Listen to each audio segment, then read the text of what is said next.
Okay, lock it up. Here we go. Okay, guys, this will be picture. All right, here we go, guys. Stand by. Sound is speeding. Continuing 56 sample. This is take 5, take 5, teacher. Sound speed, sound speed. Speed. Marker. And background action and action.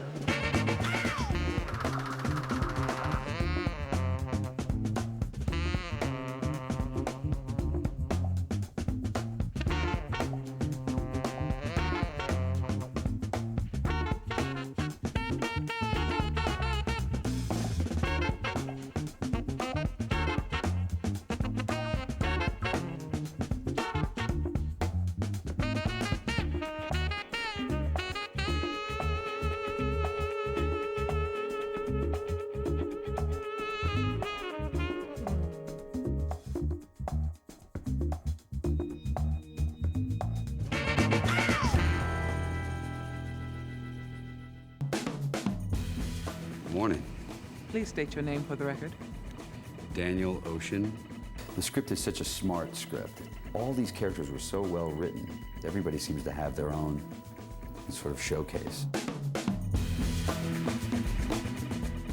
We sent a copy to Julia with $20. He said, here, you get 20 a film now. To work with Steven again, you know, I would do that for $20. Don't tell Jerry Weintraub. So, yeah, that was a huge lure for me, but I was even more pleased when I actually sat down and read the script and thought it was so great and so fun and liked my little bit in it. Are you kidding me? I'm gonna go work with Steven Soderbergh and with all these guys. I mean, if, you know, it's fun to be a supporting actor when you really like the people you're supporting and you really like the story. Naturally, if you can get George Clooney and Brad Pitt and Matt Damon and Andy Garcia and Julia Roberts and Don Cheadle and Bernie Mac and Carl Reiner and Elliot Gould to work together in one movie. What, did you guys get a group rate or something?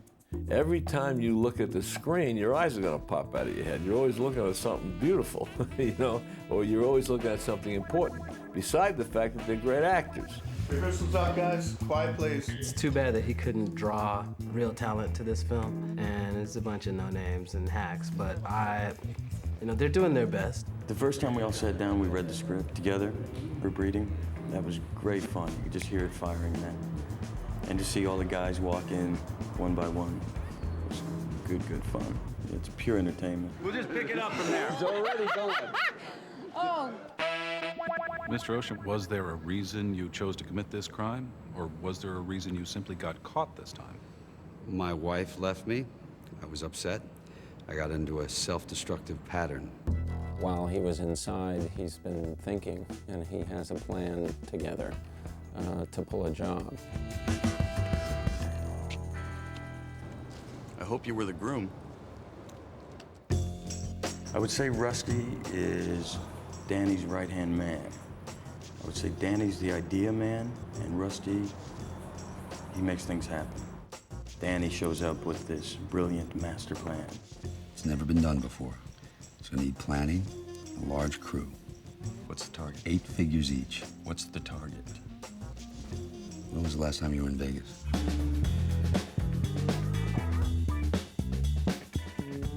They had this master plan of trying to rob the casinos. Not one, but there was a 3.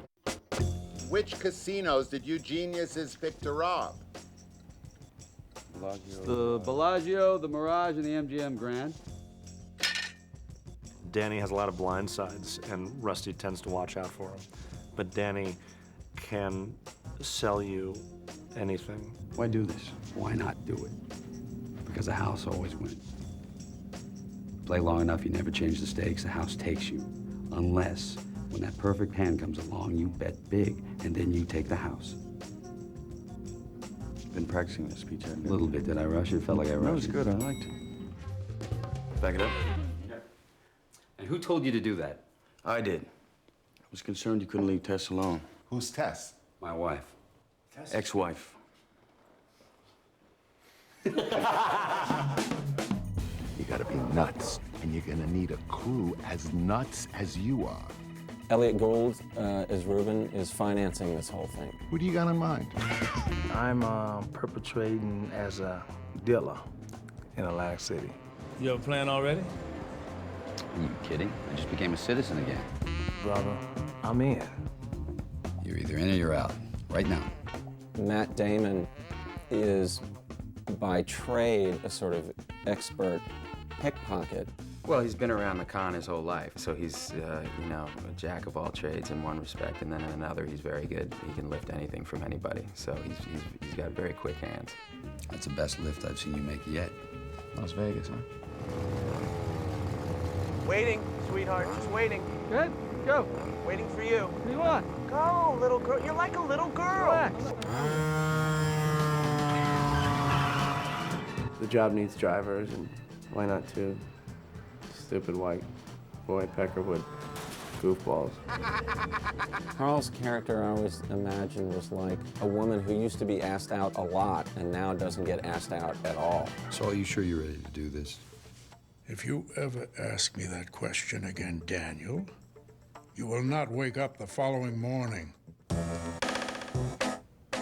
He's not cool in any way. He's the antithesis of that. He's very good at computers and very good at surveillance. He's good at figuring out problems. You got so many cool people in the movie. I think you need somebody to not be so cool. Don't touch that. Hey, Radio Shack, relax. What are you saying by yourself? Oh, not about me, about Livingston Dell. I'm cooler than George Clooney. Hang on to your knickers. Don Cheadle is the munitions guy. You know, he deals with everything that has to do with explosives. You could just walk in and blow the whole place up and get everything, but then you're probably gonna go to jail. It'd be nice working with proper villains again. 10 ought to do it, don't you think? You think we need one more? You think we need one more? All right, we'll get one more. Yen is a Chinese acrobat. I don't know, it doesn't seem all that difficult. We got a grease man. We got a grease man. As is always the case, everything's going along smoothly until the woman shows up, and then it gets complicated. She's, you know, she's interesting, and she's a bit of a puzzle, and it's not, I mean, well, for Steven, I would just play the chick, but she's more than just a girl, you know, she's got some intrigue behind her and some difficult crosses to bear. You're 30 seconds late. I was about to send out a search. Hello, Tess. I think that Tess and Danny, that's kind of a true love gone bad situation. And with Benedict and Tess, I think that she doesn't know what it's about necessarily. Stay and have a drink. You can't. I don't imagine we'll be seeing Mr. Ocean anytime soon, right? You never know. Ah, I know everything that's happening in my hotels. Good to see you, Tess. Take care, Danny. Terry. Danny. He's running an empire, really, you know, and he likes to be in charge. And although I think he's very gracious with his employees, he can also be very ruthless. Oh, he's the enemy. Oh, he's the enemy. These are Terry Benedict's places. Yes, they are. You think you'll mind? More than somewhat. We were really lucky to get Andy. You know, it's a great role, but it means that you have to come into a room of 11 guys who've been working together for a long period of time and like each other and get along, and play the guy who nobody likes. That's hard to do. Tell me this is not about screwing the guy who's screwing your wife. Ex-wife. Tell me. It's not about that. It's not entirely about that. Ooh, bells. The bells are ringing. Oh my God. Esmeralda. This one really is about the heist. I mean, you know, 3/4 of the film is us actually pulling this heist off, which is fun. You get to be in it and like watch us screw up and watch us do things, you know, good and bad. You get to take the ride.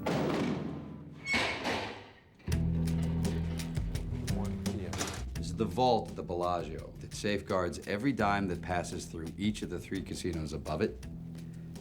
We're gonna rob it. Coming up with a way of credibly robbing a very large casino with a lot of security something that makes sense and is entertaining was really difficult to come up with. Smash and grab job, huh? Slightly more complicated than that. Oh, yeah.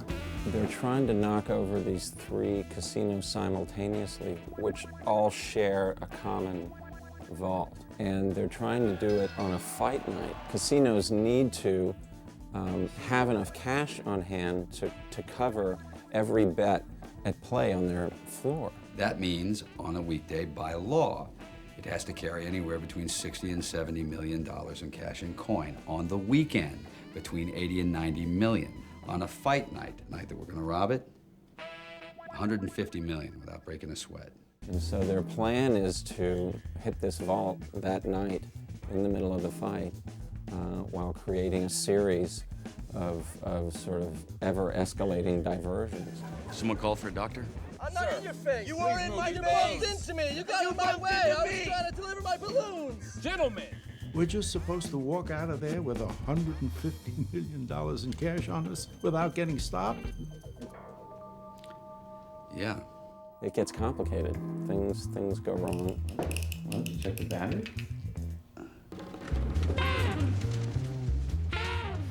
We have a problem. They have to scramble a bit to pull it off. Where's Linus? Back it up. Saul, it's me, Bucky Buchanan. Remember from Saratoga? We're gonna step outside now. Leave you two alone to talk things over. All righty. Basher, what happened? If you make one mistake, then the whole thing's gonna fall apart. Problem is now they know their weakness and they're sorting it out. They're fixing it. So unless we intend to do this job in Reno, we're in Barney. Barney Rubble. Trouble! This movie here is a big-ass heist. Livingston, we're set. Livingston, we're set. Basher, we're set. Hang on a minute, Chief.